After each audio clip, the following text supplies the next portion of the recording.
Right, sound check. Can everyone hear me all right? Yes. Excellent. I probably don't need this because I'm always accused at work of having too loud a voice, but we'll have a go. So thank you very much indeed for inviting me. I'm going to give you a whistle-stop tour of my career in the Green Party and what I believe is happening today and the solutions that we need to bring this madness to an end. Now, are we transitioning towards a deep state tyranny? Real Greens versus fake Greens. It's no accident I've done the fake Greens in rather diarrhea colour. Now, you see that I was a Green Party activist. 1978, let me take you back to 1978 for those who can remember. Jacques Cousteau was on television. Everybody loved his programmes. I certainly did. This was before the computer, the internet. This is before all the telephones and God knows what else. But we had BBC One, 8 o'clock, Jacques Cousteau and his flippers. I was enthralled by it. And then eventually there was a programme when he said, I want people to get involved in politics, to put the environment into politics. Let's stop the pollution of the seas. Let's stop all the madness. We're destroying animals, the biodiversity. People, get organised, take on the politicians, and if necessary, beat them and get into Parliament to stop this madness. And I met a lady from the I think it's called the World Wildlife Fund in those days, and she said, I have just joined the Ecology Party, and they're having a conference in about a week's time down in Birmingham. Why don't you go? So I did, and I signed up in 1978. Teddy Goldsmith, Jonathan Porritt, all the old regulars, Sarah Parkin, Jean Lambert, the whole of them there. And I became an election agent for a candidate in 1979, Peter Hussey, great chap. And then I sort of became a national election agent in 1982. And I was that for about 2 years. And then I found myself elected onto party council, and I think I spent 8 years on party council, and I was made responsible for organising conferences. And tonight's presentation, I'm dedicating to an individual, a man who, I don't know his name, but I laughed at him. I was extremely rude. It was at Bridlington, conference we had in Bridlington, I think it was 1991, and he came in with a piece of paper and he said, please, everyone in the Green Party, you're heading towards eco-fascism. And I just happened to be walking past and someone said, Justin, you're organising a conference, do you want to see this chap? So I went over and I said, what are you trying to say? He said, you're heading towards eco-fascism, you don't know what you're getting involved in. And I thought, hello. Oh, well, I'll take your leaflet, thank you very much. Dismissed him. Walked off. I wish I could find that individual and apologise, because I was taken in, like so many people have been taken in today. There is, as Sandy has shown us, a very nasty agenda building. Sorry. Right, I refer to the deep state. Some people call it the Illuminati, the New World Order, the global elite. But most of us who are researching now tend to use this phrase deep state. The deep state is believed to be a clandestine network entrenched inside the government bureaucracy, intelligence agencies and other governmental entities, not to mention the mainstream media. The deep state supposedly controls state policy behind the scenes, whilst democratically elected process and elected officials are merely figureheads. I hope you're listening, Boris. You're just a figurehead. Next one. Okay, a few not very pleasant pictures, just to get you into the mood, as it were. Ecological destruction, that's why I joined the Ecology Party. That's a horrible picture, but it's not being faked, it's true. And I choke every time I see it. That's also not faked. How the hell can we allow that to happen? People living like that. And I'll come on to this later, but there you are. These are the mega cities are building up the sheer squalor. And these are people like you and I living in those conditions. Famous picture, war, Vietnam. Not nice. Children caught up in a napalm attack. A baby suffering from the effects of depleted uranium in Iraq. All right, we've interfered with this picture, but you get the message. Miss another payment and we take the blanket. Because behind the scenes, we have the bankers. And in Britain, we allow this to happen. Not enough money. People are getting desperate. They need food. And we have this, homeless on the streets. And even this. Grenfell Towers. Should never have happened. Okay, 62 really, I like that, really rich people own as much as 3.5 billion people. That's a mad economic system if there was one. Extreme poverty, extreme wealth. How can we ever justify this? Now, how can you tell a fake green part 1? Answer. They believe passionately that the world is overpopulated. They say that mankind must have its numbers reduced radically if the world's ecosystems are to be saved and nature is to flourish. This Malthusian belief is prevalent amongst many of the Western fake greens. However, the actual facts show that there is no actual problem here. And here's the proof. The current global population is around 7.8 billion people. If every individual had 1/4 of an acre, that's 4 tennis courts by the way, 1/4 of an acre to live on, the total land mass needed would fit into the country of Brazil. The overpopulated megacities, especially in the developing world, are the result of an insane and totally unfair and rigged economic system. How can you tell a fake green? Part 2. Answer. They refuse to believe that there is any such thing as the deep state. They would tell you that you are a conspiracy theorist. They will then tell you that there is no evidence to support your claim that there is a hidden and powerful tier of organised and corporate governance above our elected servants in Parliament which can and does affect the lives of everyone. And they will then arrogantly refuse point blank to look at the actual evidence when you present it to them. Isn't that right, Rob? Absolutely. Yes. Now, the first ever Bilderberg group meeting in 1934 at the Hotel Bilderberg in Holland. I take it everyone's heard of the Bilderberg group in here? Yeah. No, anyone not?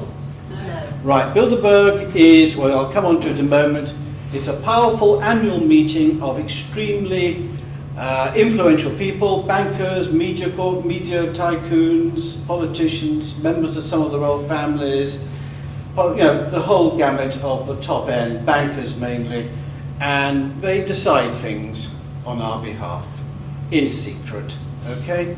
This is a picture of the first ever Bilderberg group meeting in 1954, actually at the Hotel Bilderberg in Holland. And you'll see a blue arrow pointing down on a gentleman. That gentleman is my uncle by marriage. Sir Harry Pilkington, later the Lord Pilkington. He was chairman of what it used to be called the FBI, the Federation of British Industry, before it became the Confederation of British Industry. And before we say anything, he was a lovely man. He really was generous, he was kind. He was not something nasty, so I want to make that absolutely clear. But he had one passionate belief. He said, politicians are here today, gone tomorrow. If we're going to have a world run properly, it's got to be run by big business. So that's where he and I would part company. My uncle, no, it's all right. My uncle, basically, he introduced me, not groomed me, that sounds awful. He basically introduced me to a guy called Aurelio Pecci, but we'll come on to that. The deep state, I've mentioned some organisations here, the Committee of 300, and that is a very influential one. The Bilderberg Group, the Trilateral Commission, the Council on Foreign Relations USA, the European Council on Foreign Relations, the Pilgrim Group, Skull and Bones, Bohemian Grove, the Rhodes Club, and of course what Sandy's mentioned tonight, the Club of Rome, the creator of man-made global warming, plus there are many others operating beneath the radar that we're still uncovering. Okay? I met Aurelio Pecce in 1982 at a conference in London on the environment, the United Nations Environment Programme conference. He offered me a job to go and work for him, because of who my uncle was. I was to become effectively a useful idiot for the elite. And he said, "You're going to be joining us at a very interesting time. We are creating a huge global environmental problem that will frighten people into wanting a world government run by us." When he said those words, I was in awe, because I thought, this is brilliant, this is what we want. I thought these are powerful people in industry coming to the rescue of the environment. I thought this is what Jacques Cousteau wanted.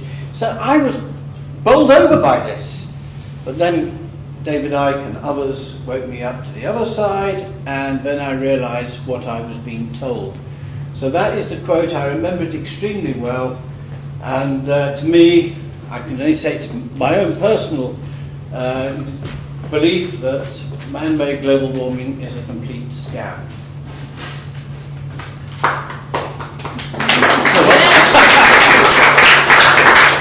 You got there in the end. The trouble with fake Greens is that they never ever talk about money creation, money supply, and the private central banking system. Why? Because the fraudulent bankers are their ultimate controllers.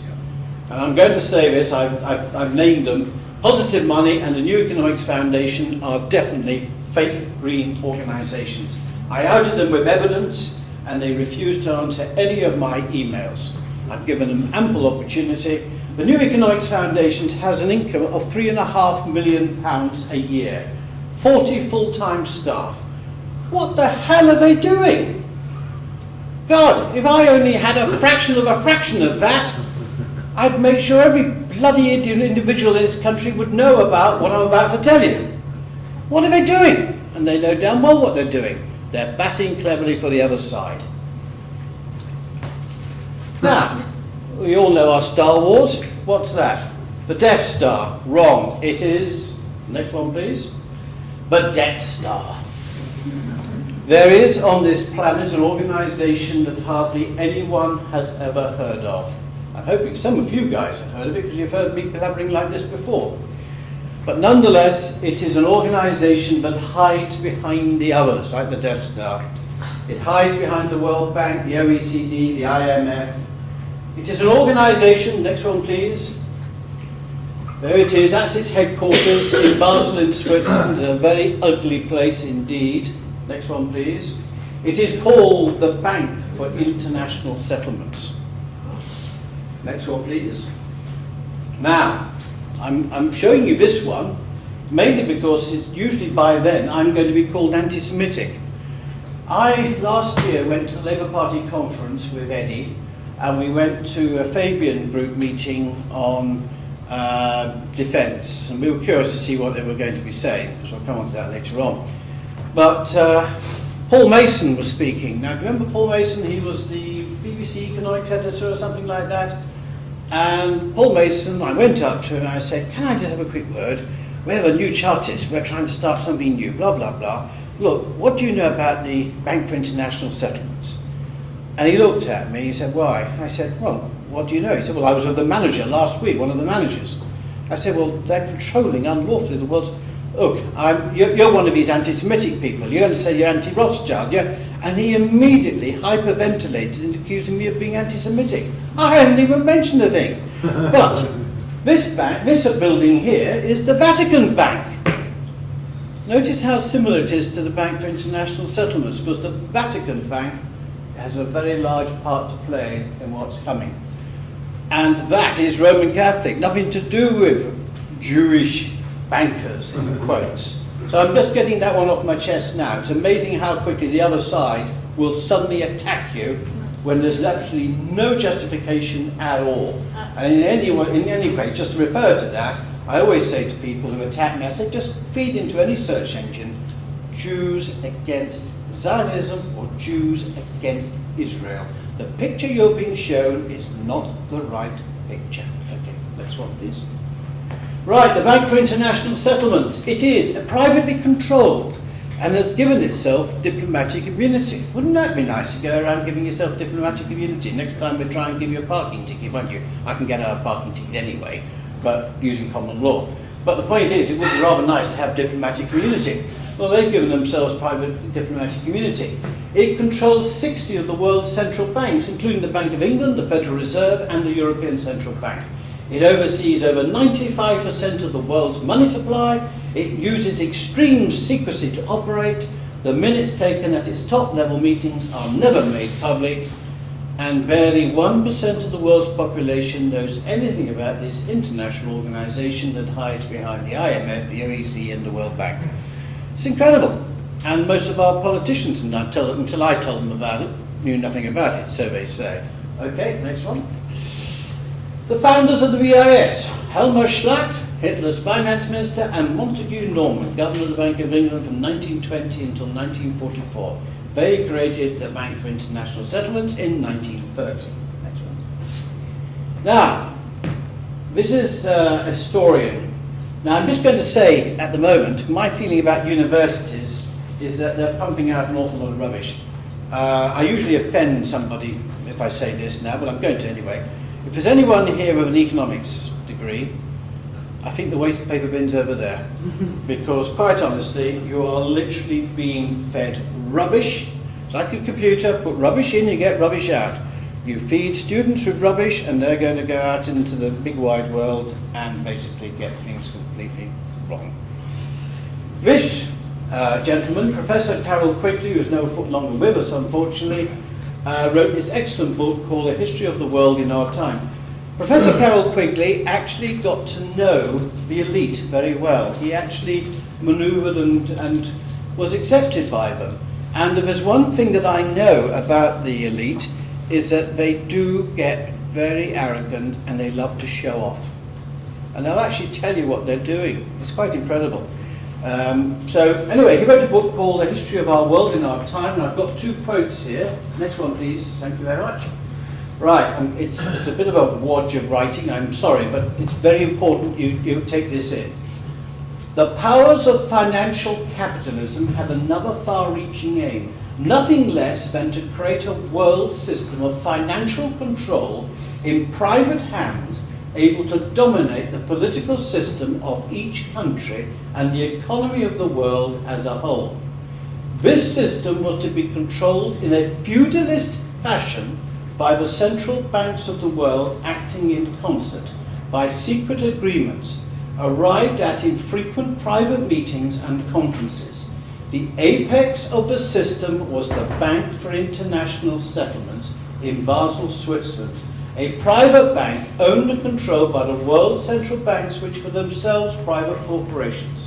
The growth of financial capitalism made possible a centralization of world economic control and use of this power for the direct benefit of financiers and the indirect injury of all other economic groups. Next one, please. Professor Quigley goes on.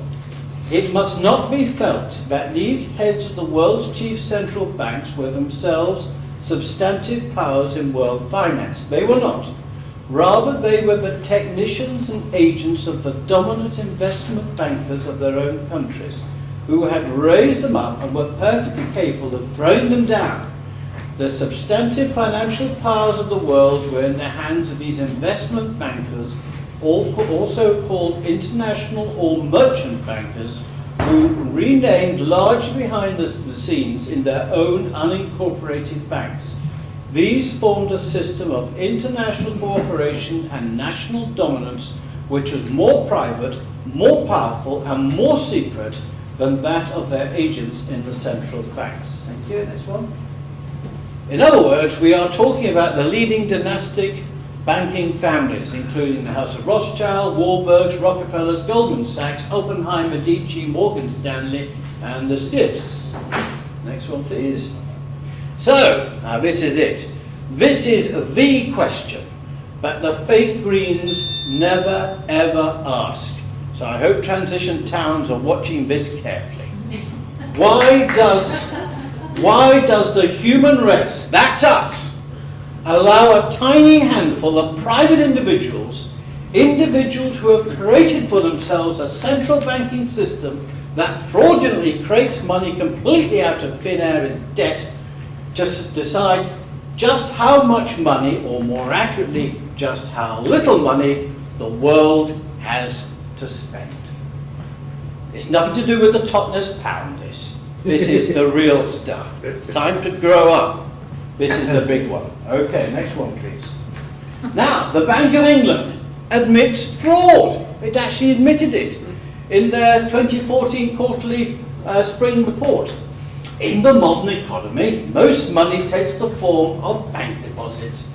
But how those bank deposits are created is often misunderstood. The principal way is through commercial banks making loans. Whenever a bank makes a loan, it simultaneously creates a matching deposit in the borrower's bank account, thereby creating new money, completely out of thin air. You and I do that. We'll be eating porridge at Her Majesty's pleasure for a very long time. Next one, please. Right, this is the simple truth. The simple truth, the private central bankers and their fake greens don't want you to know. This is why Rob couldn't come tonight. He didn't want to be told this truth. Proven and historical fact, any sovereign nation can create, issue and control debt-free and interest-free money through its treasury that is based entirely on that nation's wealth and labour potential, creativity, so as to meet the needs, security and prosperity of that nation. Now, Abraham Lincoln did it in 1862 with the greenback dollar, but we did it, next slide please, in 1914. And I only knew this because a friend of my uncle, who was a director of the Bank of England, he didn't just go to the Bilderberg, he was also a director of the Bank of England from 1955 until 1972. Another gentleman was a director with him. He was extremely elderly, got his son to ring me up, and his son told me, my father wants you to research the name Bradbury. And when you do, you will find a solution to all of Britain's economic woes. Yeah. And I did. And we came across this. This is a Treasury note. This is a note issued by HM Treasury, not the Bank of England. It is a note that is based on the wealth and labour potential of the nation. It was a note produced over 3 days to stop a run on the banks, it was all gold standard in those days, at the outbreak of the First World War and the panic that entailed. Next one, please. So a Bradbury pound, this is debt-free, interest-free money. We call it sovereign national credit. The Treasury actually calls it M for Michael, M0 at 100%. They actually do M0 at 2.5%, and that's the cash in your pocket. This is M0 at 100%. If we brought back the Bradbury tomorrow, and we could bring it back in a matter of minutes, it just requires the Chancellor of the Exchequer saying, M0, 100%, get the money out there. We could do. Austerity cutbacks would be annulled with immediate effect. All forms of direct taxation would come to an end. The NHS, along with the vulnerable and the elderly in our society, would have all the resources needed. Student fees would be abolished. Education at all levels would be free. Students already in debt would have their debts annulled. The armed services and the police service would be restored to the levels needed for our country's sovereignty, security and safety. People would be encouraged to set up their own human-scale businesses, whilst at the same time greatly increasing the number of apprenticeships for young people. Shipbuilding, steel making and other strategically important industries will be protected and given a new lease of life. And finally, roads, railways, power stations and other vital infrastructure for the nation will be maintained and constructed to very high levels of standard. But you know what? This can apply to every country in the world. So those pictures I showed you at the beginning would be annulled. There would be no poverty in the world. Because there would be no bloody bankers, that's why. Yeah. Next one, please.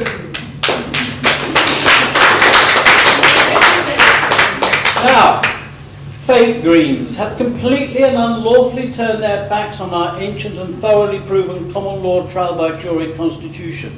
And by the way, when I say fake Greens, I do at the moment mean the Green Party. Because I've been on their website, they've got no interest in any of this. It's going to change, mind you. Leave that with me. Right. The fake Greens, instead they support statute-based Roman civil law as practiced in Europe. They love statute, acts passed by Parliament. This is not the common law. This is the way you micromanage people. Next one, please, if you could. Right, the Great Charter, Magna Carta, 1215. Now, the politicians will tell you they're going to annul most of this. They cannot. The first Parliament was 50 years after the signing of the Great Charter, Simon de Montfort's Parliament. This was effectively a peace treaty, an agreement, an accord between the king and his people, not just with the aristocrats, as some people try to make out. When we talk about barons, baron in Old French means free man. Okay, there's a big difference. Next one, please. Now, Britain is a common law country. It's amazing. I asked our MP here, what's her name in Totnes? You were with me, weren't you, Max? Yes, it's a little wrong, actually. I'd just like to point out, it's not Britain is a common law country, United Kingdom. Thank you. Common law. I like to be corrected by a man of his stature. Thank you. You're right, Max. Yeah, we were both with Sarah Wollaston at one of her hustings last year. I asked the question. I said, "Are we a common law country?" And she went, "Common law country, common law country. What do you mean?" Didn't she? Yeah. She had no idea what I meant. She'd been an MP. About the Bank for International Settlements either. No, she didn't know that one either. She's completely useless. Anyway, Britain is a common law country. The United Kingdom is a common law country. All trials of justice must involve a jury of randomly selected people. A judge is there only to ensure that the trial is conducted in a fair and proper way. The jury decides not only what the verdict is, but also what the sentence may be. A jury has the absolute right to annul bad and unjust legislation passed by Parliament. And despite what the politicians may think, we the people are sovereign and not Parliament.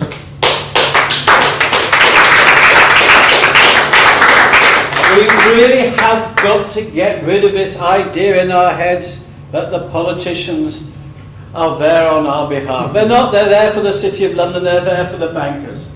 In the charters, and we'll come on to this later on, probably in questions, but we are actually starting to, we don't like political parties because that's the way they control everything, but we're actually starting to ask the question, why do we actually need politicians? What good are they? But we may discuss that later on. Right, what's actually happening in Britain today? We have Parliament passing huge numbers of Roman civil law acts and statutes to unlawfully micromanage our lives. You think about it, since Tony Blair there's been thousands of statutes and acts literally micromanaging our lives. And of course that fits in with Agenda 21, 2030, with what's coming. We have judges acting as both judge and jury in corporate Star Chamber courts, which are registered as places of business. Now, I'm not going to go into too much detail about this tonight because it is complicated, but quite literally, the common law has been shut down, and we literally have corporate civil law running the country where judges... It was wonderful. I was at a trial going back some years ago in Birkenhead where we actually asked the judge, "Sir, are you here today under your oath of office?" Now, his oath of office is uphold the law of the land, the common law. That means he wouldn't answer. So we asked him again, "Are you here under your oath of office?" He said, "I don't know why you want to know this, it's not relevant to the case." And they were trying to make somebody bankrupt who was basically not paying his council tax lawfully. And it went on for about 15 minutes. So in the end, said, "Well, we're going to have to arrest you." So we rang the police. This is in the county court. So the police turned up, and two wet constables, who obviously, they're just straight from police school. They just looked at us and looked at the judge. The judge was in his chamber, so he was in suit and tie. They looked at the judge, they looked at us, and we all looked a bit tatty. He said, "We can't arrest him, he's the judge." We didn't know. And the truth was, the judge didn't say whether he was under his oath, because had he said he was under his oath, we would have brought the jury in, because immediately he would be obliged to bring a jury in. If he'd said, "No, I'm not here today under my oath," we might as well discussed his golf handicap, because he had no right or authority over us. So anyway, so that's the judges. We have courts of law undertaking fraudulent bankruptcies that have stolen billions of pounds from completely innocent people. And this fits in, Sandy, what you're saying about land being confiscated and everything else. We have an explosion getting ready. I can't say too much at the moment, but a lot of people are getting ready to hit the judges and the courts shortly to expose all this. And they're very wealthy people, some of the people caught up. So watch this space. That is, I think, going to get very interesting. And finally, we have the City of London stealing from everyone, with some of that money funding the fake green globalist agenda. Because George Soros gives quite a lot of money to, he gave, I think it was about £90,000 to the New Economics Foundation last year. They're open about it, open society, there it is. So Mr. Soros was giving them, New Economics Foundation, £90,000 last year. Now, here's a very simple question for people to answer. Is Parliament made up of independent, thoroughly decent and selfless MPs who practice wisdom, integrity, humility and compassion, and who always do what's right and always go where the truth takes them? No. The complete opposite of that. Yes. Right. Well, it is these self-serving and ambitious individuals who are now falling over themselves to support the fake green climate agenda. Suspicious? Question mark. I think it's a bit suspicious. And remember, these fake greens have shut down all scientific debate with those terrible climate deniers, as has the BBC and virtually all of the deep state's thoroughly controlled and agenda-driven mainstream media. Nothing to worry about then. Literally, I emailed Rob, what's his second name? I always forget it. Rob, I've not met the fellow, looking forward to meeting with him. Rob Hopkins, I sent him all my stuff, and he just wrote back in 10 seconds, not interested, not having anything to do with it. And he said, anyway, I'm not talking to you because we've shut down all the debate on climate change now. So they've shut this. This is Marxist. This is East Germany. This is Soviet Russia. They've shut down debate. They've shut down the ability to discuss it. No, we're in charge, and no, it's all happening. Man-made global war, it's all happening. So shut up and just do as you're told. Oh, great for Totnes, this is. Right. Fake Greens support the EU. Now, this is a good one. The fake Greens support the United States of Europe, effectively, the European Deep State Project. Now, Sandy's already mentioned this. The European Union can trace its roots back to Nazi Germany, l'Hôtel Rouge at Strasbourg in 1944.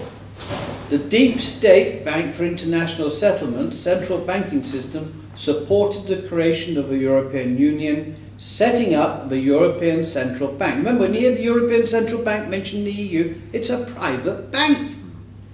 Yeah, nothing to do with us, the people who elected, nothing at all. The European Union Commission is unaccountable, secretive, and dislikes the sovereignty of individual countries. And despite Brexit, Britain's armed services are being systematically and secretly unified with those armed services of the European Union. This is called the PESCO process. And the Brexit vote is being funded and overturned by Soros and other wealthy deep state supporters. Because when you look at all those people outside Parliament, all their flags and everything else, there's a lot of money, a lot of people doing it full time. So they're just overturning a democratically arrived at decision. But the most important thing is, we just want a Europe at peace. And I'll come on to that a bit later, but you know, Europe should be like the EEC originally was. It should be sovereign nations meeting in harmony over strategic issues like the environment, transport and trade. And let's leave it at that. And let's just find ways of working together as a community of sovereign nations. We don't want the ambitions of having the United States of Europe. But I'm sorry, when you look at all the Remainers, it scares the hell out of me. They really want some sort of United States of Europe? They want some big superpower? They surely can't. But just tell you 5 minutes. Oh, 5 minutes. Oh, don't worry, I'll be... then fake Greens believe the official 9/11 narrative and support the war on terror. Well, I can't speak for all of you, but I was, in fact, I was a co-chair of the 9/11 Truth Movement before I moved in on other things. And I can probably give you 200 to 300 reasons why the official narrative of 9/11 is just not true. But the official Greens, the Green Party, nope, they won't touch the war on terror. As far as they're concerned, it was done, you know, the way they told it was done, and the Greens have stopped thinking and stopped basically investigating. And it's interesting to note that the fake Greens never ask questions about or indeed promote the genius Nikola Tesla and his work on free energy, limitless energy from the electromagnetic field surrounding the Earth. But deep state wouldn't like that at all. How's the money going to be made? In other words, we all know Tesla, we all know what his inventions are, we also know people are actually working on these inventions all around the world and many are having success. So why are the Greens never ever mentioning that? The fake Greens never mention that. And the fake Green New Deal involves atrocious working conditions in the Democratic Republic of Congo, as desperately poor people, including many children, are involved in the mining of the cobalt needed for the now massive demand on batteries. This whole fake Green New Deal has not been thought through, and it's going to create untold misery on many, many people. And then I was ending, you'll be pleased to know I'm ending now. When the people fear their government, there is tyranny. When the government fears the people, there is liberty. Thomas Jefferson, President of the United States of America, 1801 to 1809. I think that is probably one of the best statements I've ever heard, and it's about time our government started to fear us. Now, I've written here the Sovereign People's Charter's 7 requirements. I'll skim through them very, very quickly. To fully restore our common law, trial by jury constitution whereby we the people are free and sovereign. 2, to restore sovereign national credit by bringing back the Bradbury pound. 3, to expose and bring to justice establishment-led paedophilia and to protect all children from abuse. 4, to ensure that our armed services and police service serve the people and truly protect us from all forms of tyranny. 5, to expose and collapse the unlawful Roman civil law legal system that uses outright fraud, deception and entrapment in the courts. 6, to work for a genuine Europe of sovereign nations, free from the unelected and unaccountable European Commission and the debt-creating and private European Central Bank. And finally, 7, the most important probably here as we speak about 5G, to rid the world of perverted science that harms people and the health of the planet. And this is the final slide, but you can't see it. And the final thought, you'll be pleased to know, fake Greens for the deep state believe that 5G is safe. Real Greens know otherwise. Now I ask the most pertinent question tonight.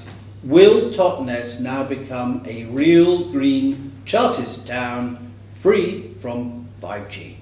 Thank you. Yeah.